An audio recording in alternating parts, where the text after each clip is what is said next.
मैत्रिणींनो, तुम्हाला वाटत असेल की मी तर माझ्या चॅनलला फॅशनचं नाव दिलेलं आहे, विन फॅशन हब आपल्या ह्या चॅनलचं नाव आहे, परंतु मी असे का वेगवेगळे ब्लॉग टाकतीये असा प्रश्न सगळ्यांनाच पडला असेल.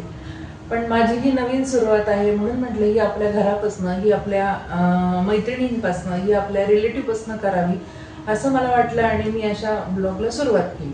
आणि लाईव्हचं कसं असतं माहितीये का, की लाईव्हला आपल्याला युट्यूबकडनं काही अशी बंधनं असतात की तुमचे इतके सबस्क्रायबर झाले पाहिजे, इतके व्ह्यूज झाले पाहिजे, तरच आपल्याला लाईव्हची स्टार्टिंग करता येते.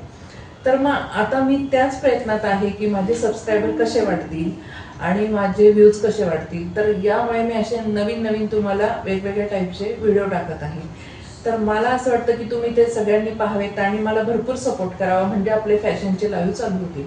फॅशनच्या लाईव्हमध्ये आपण काय पाहणार आहोत, तर फॅशनच्या लाईव्हमध्ये आपण वेगवेगळ्या तऱ्हेच्या साड्या किंवा ड्रेसेसचं कलेक्शन किंवा ज्वेलरीचं कलेक्शन, आणि ज्वेलरीचं कलेक्शन वगैरे असं पाहता पाहता तुम्हाला जर काही वाटलं की ताईने अजून आपल्याला वेगळं दाखवावं, तर मी नक्कीच वेगळं दाखवण्याचा प्रयत्न करेन.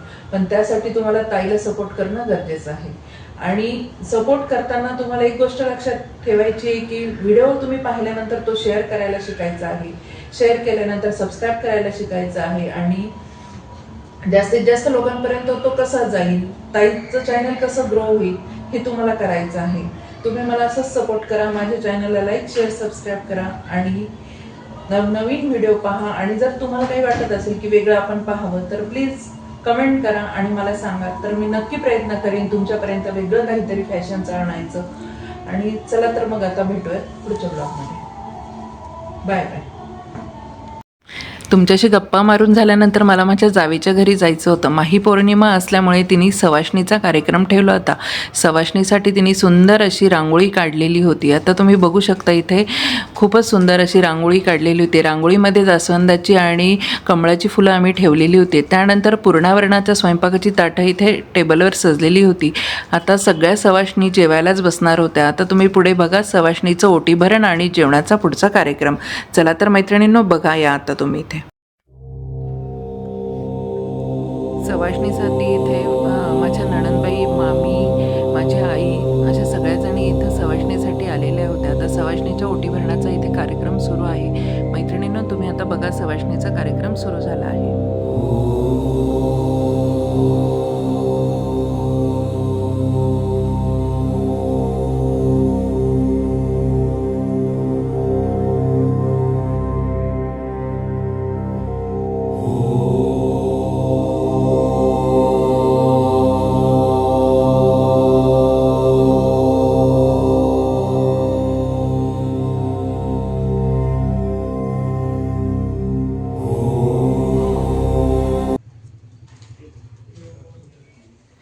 पाच सवाष्णीचं इथं ओटीभरण झाल्यानंतर आम्ही एक खंडोबाचा गणही इथं जेवायला बसवलेला होता. माझ्या नंदेच्याच मुलाला आम्ही खंडोबाचा गण म्हणून जेवायला बसवलेलं होतं. त्यालाही भंडारा लावून नारळ आणि पैसे इथं आम्ही त्याला दिलेले होते. मैत्रिणींनो तुम्ही यापुढे माझी एक नवीन रेसिपी पाहणार आहात. छोटीशीच आहे, बघून घ्या कशी वाटेल ते. आवडली तर लाईक. आज आपण मुगाच्या डाळीची खिचडी कशी करायची हे बघणार आहोत. तर मुगाची डाळची खिचडी करण्यासाठी इथे मूग आणि तांदूळ, हिरवी मुगाची डाळ मी तांदूळ घेऊन ही स्वच्छ 3-4 पाण्याने धुवून घेतलेली आहे. आणि इथे आहे लसूणाच्या 4-5 पाकळ्या आहेत, कोथिंबीर आहे, कढीपत्ता आहे आणि टोमॅटो आहे, जिरं आणि मोहरी आहे. हे पहा मैत्रिणींनो, इथे आपण तेल गरम करून घेतलेलं आहे. आता तेल छान गरम झाल्यानंतर आपण याच्यामध्ये टाकणार आहोत मोहरी. मोहरी छान तडतडली की यामध्ये आपण टाकणार आहोत जिरं. जिरं आपल्याला हिंग टाकायचं आहे. हिंग टाकणार आहोत, अगदी थोडासा चिमूटभर हिंग. त्यामध्ये आता जाणार आहेत लसणाच्या पाकळ्या. गॅसची फ्लेम कमी करायची आहे. त्यानंतर जाणार आहे कढीपत्ता. नंतर जाणार आहेत त्यात टोमॅटो. आता हे छान परतून घ्यायचं आहे आपल्याला. हे चांगलं परतत आलं की याच्यामध्ये आता आपण टाकणार आहोत हळद. मग अशी हळद तुम्हाला सांगायचं राहून गेलं, हळद टाकायची आहे याच्यामध्ये. आणि हे चांगलं मिक्स करून घ्यायचं आहे आपल्याला. मिक्स झाल्यानंतर यामध्ये आपण तांदूळ आणि उडदाची डाळ, पिवळी उडदाची डाळ ही धुवून घेतलेली आहे, ही यामध्ये टाकायची आहे. आता मी टाकून घेते. आता हे पहा चांगलं मिक्स झालेलं आहे. हे अशा तऱ्हेनं आपल्याला मिक्स झालेलं दिसेल. मिक्स झाल्यानंतर याच्यामध्ये आपण चवीप्रमाणे आपलं मीठ टाकायचं आहे. आपल्याला कसं हवं त्या हिशोबाने आपण मीठ टाकायचं आहे. मीठ टाकल्यानंतर हे चांगलं परतून घ्यायचं आहे परत, आणि नंतर मग कोथिंबीर टाकायची आहे. कोथिंबीर छान परतली गेली की यामध्ये आपण थोडंसं तूप टाकणार आहोत. हा भात अगदी पौष्टिक होतो छोट्या मुलांना किंवा आजारी असणाऱ्या पेशंटला वगैरे हा भात खूप छान आहे आणि तोंडाला खूप चव येते.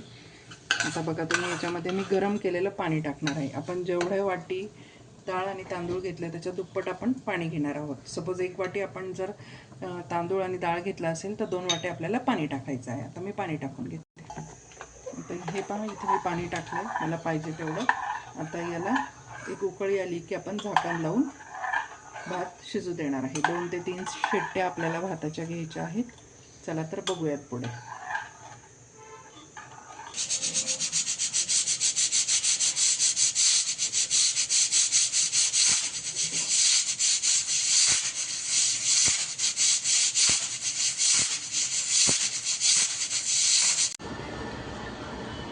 हे पहा मैत्रिणींनो, आता इथे आपली मुगाच्या डाळीची खिचडी तयार झालेली आहे आणि याच्यावर मस्त मी असं तूप टाकलेलं आहे. बघू शकता तुम्ही, खायला अगदी मस्त लागणार आहे, टेस्टी झालेली आहे. थोडी पातळसर मी खिचडी केलेली आहे. आणि मैत्रिणींनो, मी मगाशी व्हिडिओमध्ये तुम्हाला चुकून उडदाची डाळ म्हणाले, तर आपण याच्यामध्ये पिवळी मुगाची डाळ टाकलेली आहे. हां, चला तर मग आता तुम्ही खाऊन बघा.